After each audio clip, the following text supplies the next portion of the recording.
Bonjour à tous mes Nakama naufragés et bienvenue sur la chaîne des légendes God Valley. Aujourd'hui accrochez-vous bien car nous allons parler des armes antiques, celles qui sont les plus puissantes de l'univers de One Piece. Alors pensez à vous abonner pour soutenir cette chaîne et activer la cloche des notifications pour vous tenir au courant de mes prochaines vidéos. Un petit like au passage et c'est parti pour l'aventure. Je tiens tout d'abord à dire que cette théorie m'a été donnée en partie par un ami et ensuite j'ai développé la théorie. Commençons d'abord par introduire les armes antiques dans la vidéo.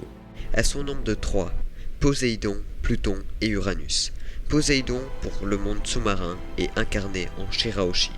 Pluton pour le monde terrestre toujours inconnu de nos jours. Et la dernière arme antique, Uranus, liée de ce qu'on sait avec le monde aérien et toujours inconnu également de nos jours. Ces 3 armes ont la capacité de détruire le monde.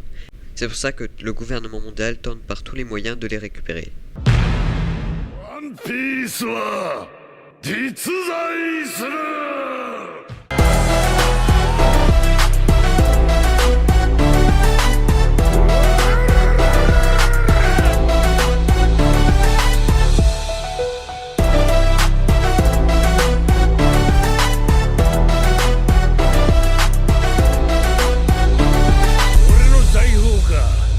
けりゃくれてやる。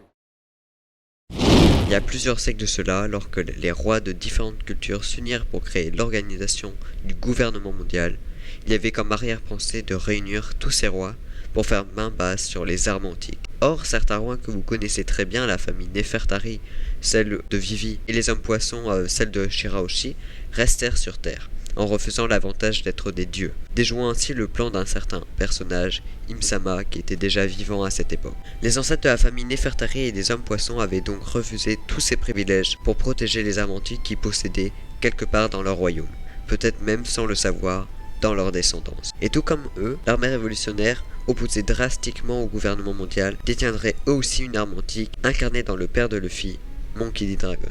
Monkey D. Dragon, l'homme le plus recherché du monde, tiendrait son titre de nombreuses informations qui détiendraient sur les dragons célestes, sur le gouvernement mondial et sa puissance. D'autant plus que les événements de la rêverie prendraient tout leur sens. Vivi et Sabo se seraient fait capturer par le gouvernement mondial, mais fait passer pour morts au reste du monde. Ce qui explique la tristesse des habitants d'Alabasta et également la réaction de choc de l'armée révolutionnaire étonnée en regardant les informations. Sabo est l'appât idéal pour attirer Dragon, une arme antique, et Vivi pour qu'elle leur révèle les secrets qu'elle sait sur l'arme antique Pluton. Des navires sont sûrement en train de se diriger vers l'île des hommes poissons actuellement. Le gouvernement aura plus que jamais besoin de Robin pour déchiffrer les secrets des armes antiques, ce qui explique pourquoi le CP0 a été envoyé sur Onigashima pour la récupérer. Pour ce qui est de mon avis, je pense que le gouvernement mondial va se détacher de la marine. Elle qui servait uniquement à garder un équilibre dans le monde ne sera plus d'aucune utilité avec la nouvelle puissance du gouvernement mondial remplaçant les 7 Shichibukai. Ces deux puissances ne se faisaient déjà plus trop confiance avec le SWORD pour la marine et le CP0 pour le gouvernement, 2 unités indépendantes. La disparition des 2 Yonko serait alors un avantage pour les dragons célestes car cette fragilité leur permettrait de reprendre le contrôle du monde entier. 2 obstacles se dressent pourtant sur leur route. Luffy, héritier de la volonté de Joy Boy, et Barbe Noire, héritier de la volonté de Xebec. Leurs 2 avis de recherche étaient possédés par Im-sama. La grande guerre finale du manga sera alors un mêlé entre Luffy et sa flotte, Barbe Noire et son équipage, les agents de la marine et le gouvernement mondial.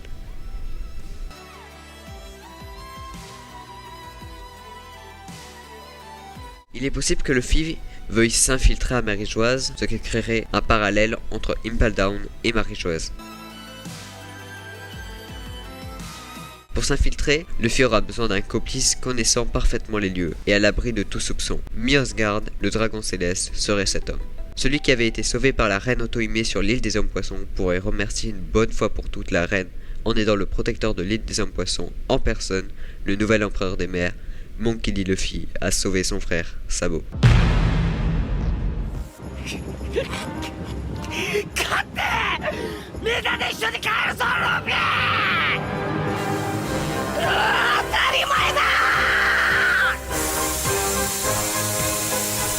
Comme il l'avait promis, Luffy est devenu plus fort pour protéger ceux qu'il aime. Il pourra compter sur son père pour libérer Sabo, car Dragon l'avait annoncé.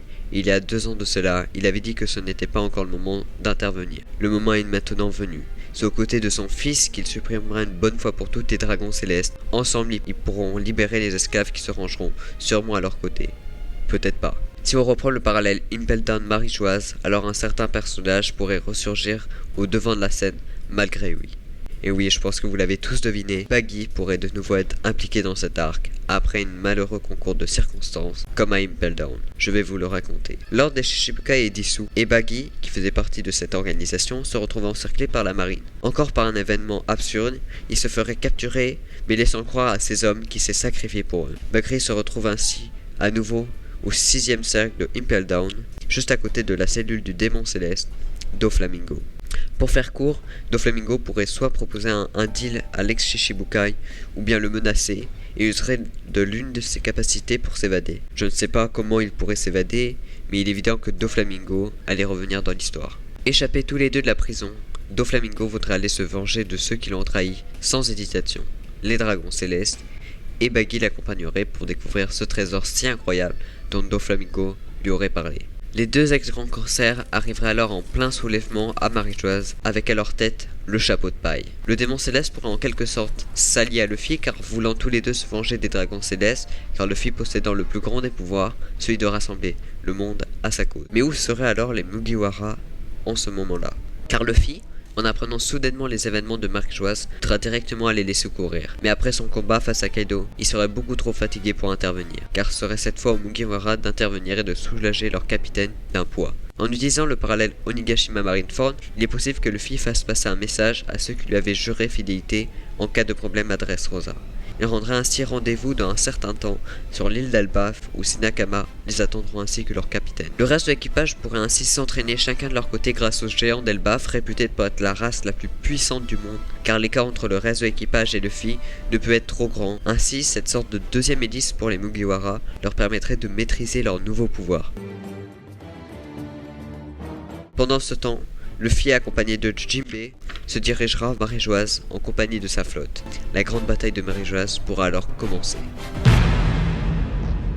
Bon mes Nakama, j'espère que cette vidéo vous aura plu. C'est le retour des théories bien évidemment, et je vais tenter de rester actif sur la chaîne, même si c'est difficile avec les cours, enfin vous connaissez. Donc j'espère vraiment que vous aurez kiffé, mais vraiment kiffé cette vidéo. Certains éléments n'ont pas été forcément développés dans la théorie parce qu'elle durerait trop longtemps. C'est pour ça que je m'y attarde pas trop. Et je vous dis à la prochaine pour de nouvelles aventures sur la chaîne des légendes. Allez, sayonara, au revoir.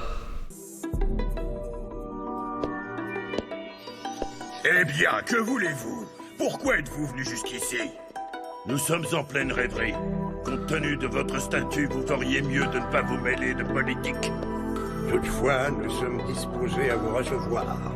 Messieurs, je vous remercie. Nous vous écoutons. Vous autres, sortez, je vous prie.